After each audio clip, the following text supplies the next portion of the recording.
यदि आपके घर में संतान का सुख बाधाओं में घिरा हो, यदि संतान बार बार बीमार रहती हो, या संतान होते हुए भी मन अशांत रहता हो, तो ये कथा सिर्फ सुनने की नहीं, महसूस करने की है। ये कोई साधारण कहानी नहीं है।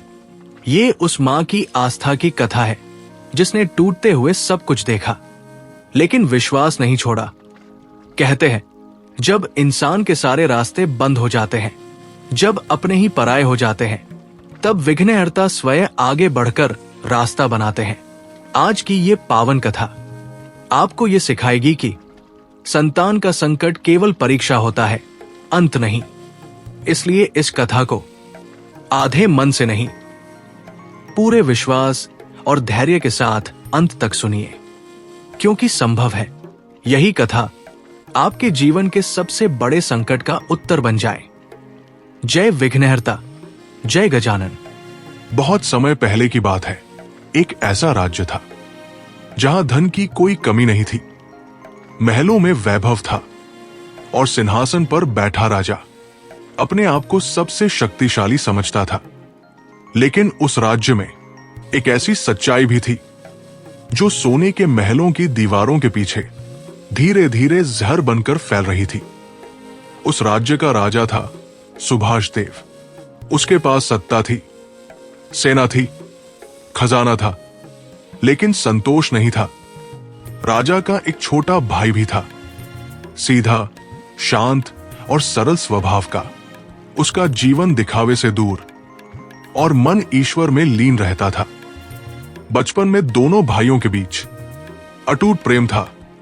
एक ही थाली में खाना, एक ही आंगन में खेलना और एक दूसरे के बिना एक पल भी न रह पाना। लेकिन समय बदलता है और समय के साथ इंसान का मन भी। जब सुभाष देव को सत्ता मिली तो उसके भीतर का भाई धीरे धीरे मरने लगा और उसकी जगह अहंकार ने ले ली। अब उसे हर इंसान अपने अधिकार का शत्रु लगने लगा, यहां तक कि अपना ही सगा भाई भी। वो सोचने लगा, अगर आज ये महल में है तो कल अधिकार भी मांगेगा, अगर आज चुप है तो कल आवाज उठाएगा। और यही से एक ऐसे अन्याय की नींव पड़ी जिसने एक मासूम संतान के जीवन को मौत के मुहाने तक पहुंचा दिया। राजा के छोटे भाई का जीवन बहुत सादा था। उसकी पत्नी संस्कारों से भरी हुई, धैर्यवान और श्रद्धालु स्त्री थी। उनका एक छोटा सा बच्चा भी था जिसकी मुस्कान में उन दोनों की पूरी दुनिया बसती थी। वे राजमहल के एक कोने में रहते थे। जो भी मिलता उसी में संतोष करते, लेकिन राजा के मन में संतोष नाम की कोई चीज बची ही नहीं थी। एक दिन राजा ने मन ही मन एक कठोर निर्णय ले लिया। उसने सोचा, इस राज्य में मेरा अधिकार सिर्फ मेरा होना चाहिए, कोई दूसरा मेरी छाया में भी न रहे। अगले ही दिन उसने अपने भाई को बुलाया। जब छोटा भाई सम्मान से सिर झुकाकर उसके सामने खड़ा हुआ तो उसने महसूस किया, आज उसके बड़े भाई की आंखों में वो पुराना स्नेह नहीं था। राजा ने बिना किसी भावना के कहा, अब तुम यहां नहीं रह सकते। वे शब्द किसी तलवार से कम नहीं थे। छोटा भाई सन्न रह गया। उसने कांपती आवाज में कहा, भैया, मैंने आपका क्या बिगाड़ा है? लेकिन सत्ता के नशे में डूबे इंसान को आंसू दिखाई नहीं देते। राजा ने कठोर स्वर में कहा, कल सूरज निकलने से पहले महल खाली कर दो और याद रखना, यहां से कुछ भी साथ नहीं ले जाओगे। उस पल एक भाई नहीं टूटा था, एक परिवार टूट गया था। उसे नहीं पता था कि ये अन्याय सीधे भगवान के दरबार तक पहुंचने वाला है और कहीं ऊपर विघ्नहर्ता सब कुछ देख रहे थे। राजा के वे शब्द अब भी उसके कानों में गूंज रहे थे। सूरज उगने से पहले महल खाली कर दो। वो भारी कदमों से अपने कक्ष की ओर लौटा। हर कदम जैसे सीधे उसके हृदय पर पड़ रहा था। जब उसने अपनी पत्नी को सब कुछ बताया तो वो कुछ पल निशब्द बैठी रही। उसने रोना नहीं शुरू किया, उसने शिकायत नहीं की, बस अपने बच्चे को सीने से लगा लिया। फिर बहुत शांत स्वर में बोली, जहां सम्मान नहीं वहां छत भी बोझ बन जाती है। उस रात महल में दीप जल रहे थे, लेकिन उस छोटे परिवार के जीवन में अंधेरा उतर चुका था। भोर से पहले ही वे तीनों उस महल को छोड़कर निकल पड़े, जहां कभी उनकी हंसी गूंजती थी। न कोई सामान, न कोई आभूषण, न कोई स्मृति, बस शरीर पर पहने कपड़े और आंखों में आंसू। नगर के बाहर एक टूटा फूटा सा स्थान था, जहां दीवारें आधी गिर चुकी थी और छत से आसमान दिखता था। उसी जगह उन्होंने अपना नया घर बनाया, जिस जमीन पर कभी राजा का भाई नंगे पांव खड़ा होना भी न सोचता था। आज उसी पर वो अपने बच्चे को सुला रहा था। पहले दिन भूख ने दस्तक दी, दूसरे दिन लज्जा ने, तीसरे दिन निराशा ने। काम की तलाश में वो नगर गया, लेकिन हर दरवाजा बंद था। राजा का भय नगर की गलियों में जहर की तरह फैला हुआ था।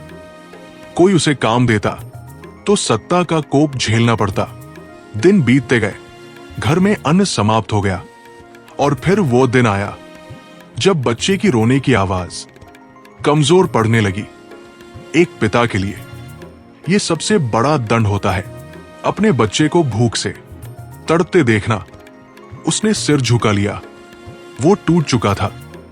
तभी उसकी पत्नी ने कहा, मैं जाऊंगी। उसने आंखें उठाईं, कहा, जहां से हमें निकाला गया। वही वे शब्द कांटों की तरह चुभे, लेकिन मां का हृदय तर्क नहीं सुनता। अगली सुबह वो उसी महल के पिछले द्वार पर खड़ी थी, चेहरा ढका हुआ, नजरें झुकी हुई, काम मांगती हुई। एक अनजान स्त्री, लेकिन नियति को यह नाटक मंजूर नहीं था। महल की स्वामिनी की नजर उस पर पड़ चुकी थी। पहचान में एक पल भी नहीं लगा। उस दिन जो अपमान मिला वो शब्दों में नहीं बांधा जा सकता। काम मिला, लेकिन इंसान की तरह नहीं, जानवर से भी नीचे। दिन भर उसके हाथ पानी और गंदगी में रहे। शाम को जब उसने मेहनत का फल मांगा तो उसे खाली हाथ बाहर निकाल दिया गया। वो रोती हुई लौटी। घर में चूल्हा नहीं जला, बस आंसू जले। अगली सुबह फिर वही दृश्य, बच्चा और कमजोर, पिता और टूट चुका, और मां फिर उठ खड़ी हुई। उस दिन उसे और भी कठिन काम दिया गया, गंदगी, अपमान, भूख। लेकिन उसने हार नहीं मानी, क्योंकि जिस मां की संतान संकट में हो वो खुद टूट सकती है, लेकिन झुकती नहीं।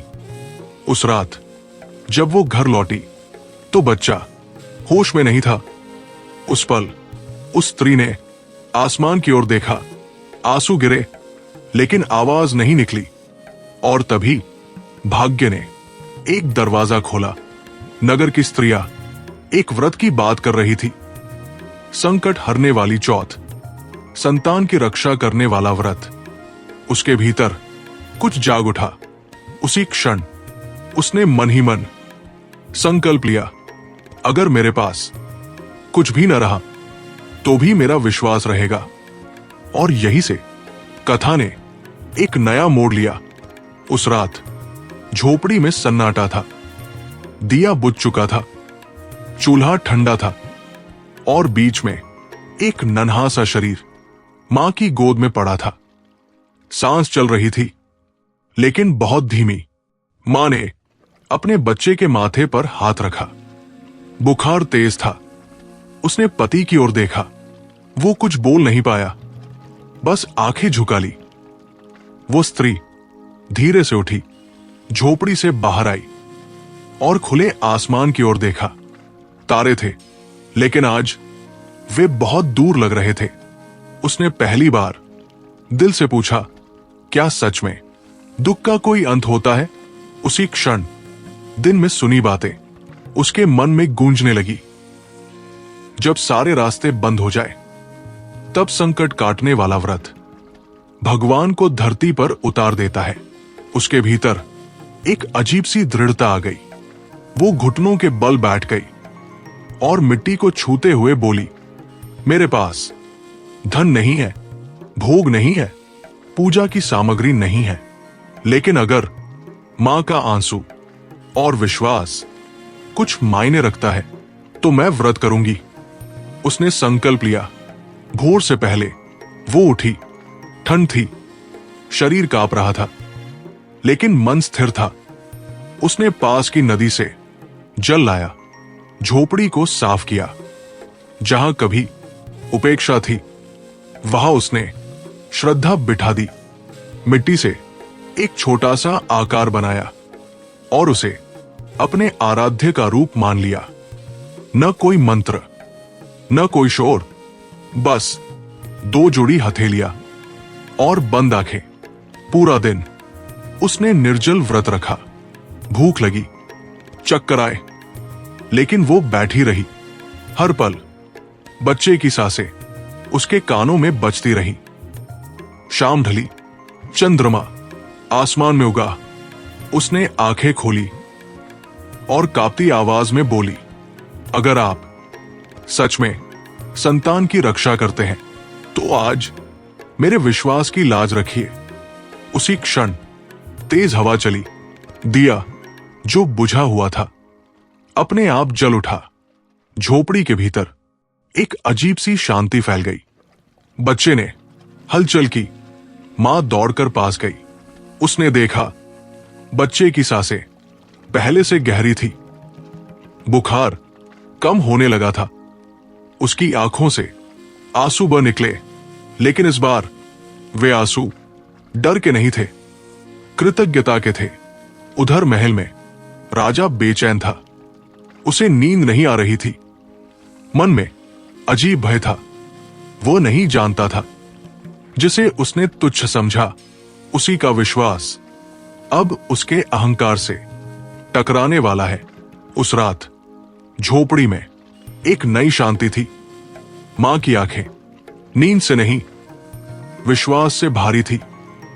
बच्चा धीमी लेकिन स्थिर सांसों के साथ सो रहा था। वो जानती थी, ये केवल संयोग नहीं था, ये संकेत था। सुबह हुई, सूरज निकला। पहली बार कई दिनों बाद बच्चे ने आंखें खोली। कमजोर स्वर में बोला, मां। वो शब्द उस मां के लिए पूरी दुनिया से बड़ा था। उसने बच्चे को सीने से लगा लिया। आंसू बहने लगे, लेकिन इस बार आशा के। उधर महल में वो सुबह किसी अभिशाप की तरह उतरी।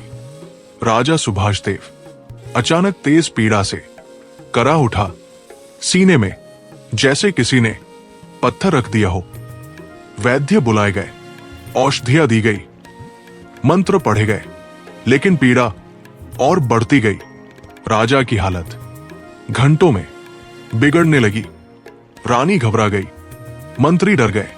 महल में हाहाकार मच गया।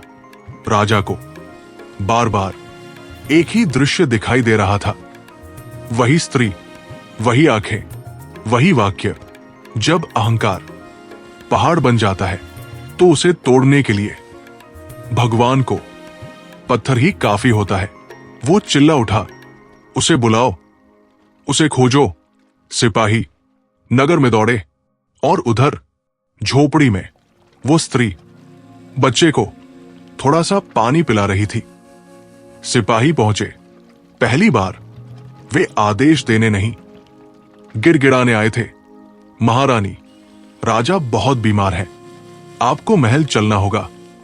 उस स्त्री ने कोई गर्व नहीं दिखाया, कोई बदला नहीं लिया, बस बच्चे की ओर देखा और बोली, अगर मेरे विश्वास ने उसके प्राण बचाए हैं तो मैं चलूंगी। महल में उसे सम्मान से बिठाया गया। राजा अचेत अवस्था में था। उस स्त्री ने आंखें बंद की, मन ही मन प्रार्थना की, और तभी राजा ने आंखें खोल दी। पहली बार उसकी आंखों में डर था। उसने कांपती आवाज में कहा, मुझे माफ कर दो। वो राजा जो कभी दया नहीं जानता था, आज दया की भीख मांग रहा था। उस स्त्री ने सिर्फ इतना कहा, मैंने कुछ नहीं किया, मैंने बस विश्वास किया। उसी क्षण राजा की पीड़ा कम होने लगी। दिन ढला, रात आई। राजा पूर्णतः स्वस्थ था, लेकिन अब उसका अहंकार मृत पड़ा था। अगले दिन दरबार सजा। राजा ने सबके सामने घोषणा की, जिसे मैंने अपमानित किया वही मेरी रक्षक बनी। उसने अपने भाई और परिवार को सम्मान सहित राजमहल लौटाया। रानी ने सिर झुका लिया और वो स्त्री जो कभी दरवाजे से निकाली गई थी, आज दरबार में आदर से बैठी थी।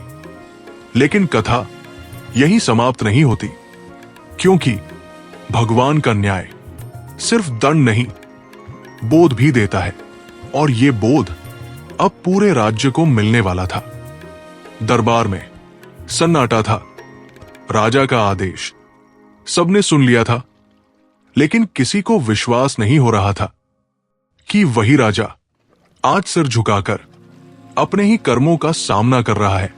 रानी जो अब तक सत्ता के मद में चूर रहती थी, आज पहली बार उसके चेहरे पर भय साफ दिखाई दे रहा था।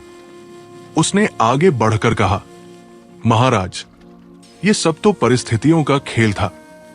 राजधर्म निभाते हुए कठोर होना पड़ता है। लेकिन राजा ने उसकी ओर देखा और वो दृष्टि तलवार से भी तीखी थी। राजधर्म कठोरता नहीं, न्याय सिखाता है। राजा बोला। दरबार में हर कोई समझ गया, अब कुछ बदल चुका है। राजा ने अपने छोटे भाई की ओर देखा, जो अब भी शांत और संयत खड़ा था। मैंने तुमसे राज्य नहीं छीना, राजा बोला, मैंने तुमसे अपना मनुष्यता छीनी थी। वो वाक्य दरबार में गूंज गया।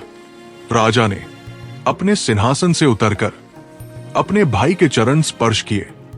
इतिहास में यह दृश्य पहली बार देखा गया। रानी अब भी मौन थी, लेकिन उसके भीतर ईर्ष्या और क्रोध उबल रहा था। वो उस स्त्री को देख रही थी जिसे कभी उसने कूड़े की तरह बाहर फेंका था, और आज वही स्त्री राज्य की मर्यादा बन चुकी थी। राजा ने रानी से कहा, जिस दिन तुम्हारे हाथों से भूसी का कटोरा निकला था, उसी दिन इस राज्य की नींव हिल गई थी। रानी के पास कोई उत्तर नहीं था। राजा ने फैसला सुनाया, आज से महल में कोई भी स्त्री अपमानित नहीं होगी, और जो करेगा वो सीधे मुझे जवाब देगा।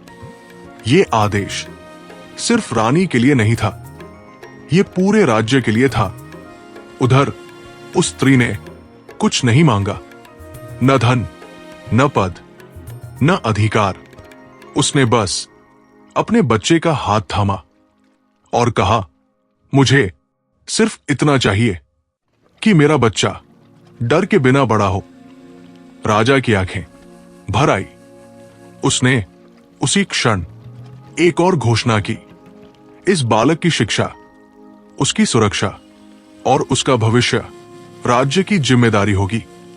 दरबार में जय की ध्वनि गूंज उठी, लेकिन सबसे बड़ा परिवर्तन महल में नहीं, लोगों के मन में हुआ। जो स्त्रियां डरकर चुप रहती थी, आज विश्वास से बोलने लगी। जो माताएं संतान के लिए रात रात भर रोती थी, आज उनकी आंखों में आशा थी। और वो स्त्री, वो हर शाम अपने बच्चे के साथ दिया जलाती, न किसी डर से, न किसी लालच से, सिर्फ कृतज्ञता से। राजा अक्सर उस झोपड़ी के पास रुकता जहां कभी अन्याय ने जन्म लिया था और हर बार वो मन ही मन एक ही बात दोहराता, सत्ता डरा सकती है लेकिन विश्वास बदल देता है। समय बीतने लगा। जिस बालक की सांसें कभी गिनती में चल रही थी, आज वही बालक आंगन में हंसने लगा था। उसकी आंखों में डर नहीं था, कमजोरी नहीं थी, बस जीवन था। मां हर सुबह उसे देखकर मन ही मन एक ही बात कहती, ये मेरा नहीं, ईश्वर का दिया हुआ उत्तर है। राजा ने अपने वचन को निभाया। उस बालक को श्रेष्ठ शिक्षा मिली, सुरक्षा मिली, सम्मान मिला, लेकिन सबसे बड़ी बात उसे यह सिखाया गया कि सत्ता नहीं, संवेदना ही मनुष्य को बड़ा बनाती है। राजा स्वयं उस बालक की प्रगति देखने आता और हर बार उसकी मां के चरणों में नतमस्तक हो जाता। वो कहता, तुमने मुझे राजा नहीं, इंसान बनाया है। रानी जिसके मन में कभी दया नहीं थी, अब मौन में जीती थी।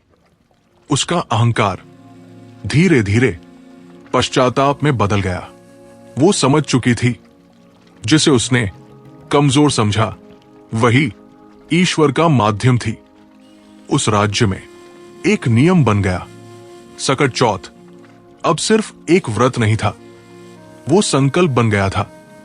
हर मां जो संतान के लिए डरती थी, उस दिन उपवास नहीं, आस्था रखती थी। हर घर में कथा सुनाई जाती, लेकिन डर से नहीं, विश्वास से। और उस कथा में किसी राजा का नाम महत्वपूर्ण नहीं था, महत्वपूर्ण थी एक मां की आंखों में जला हुआ वह दिया, जो कहता था, जब सब छूट जाए तब भी विश्वास मत छोड़ो। वो स्त्री आज भी साधारण जीवन जीती थी। न उसने अपने अतीत को कोसा, न अपने भविष्य को आडंबर बनाया। वो जान चुकी थी, भगवान शोर में नहीं, शांत श्रद्धा में उत्तर देते हैं। और इसलिए हर सकट चौथ की रात वो अपने बच्चे के साथ आसमान की ओर देखती और बस इतना कहती, धन्यवाद। संतान का संकट दंड नहीं, परीक्षा होता है। जब अपने साथ छोड़ दे तब विश्वास साथ निभाता है। और जब मां टूटकर भी ईश्वर को थामे रखे, तब विघ्न भी रास्ता बन जाते हैं। यदि ये कथा आपके मन को एक पल भी छू गई हो, तो समझिए ये कथा सिर्फ सुनी नहीं गई, स्वीकारी गई है। जय विघ्नहर्ता, जय गजानन।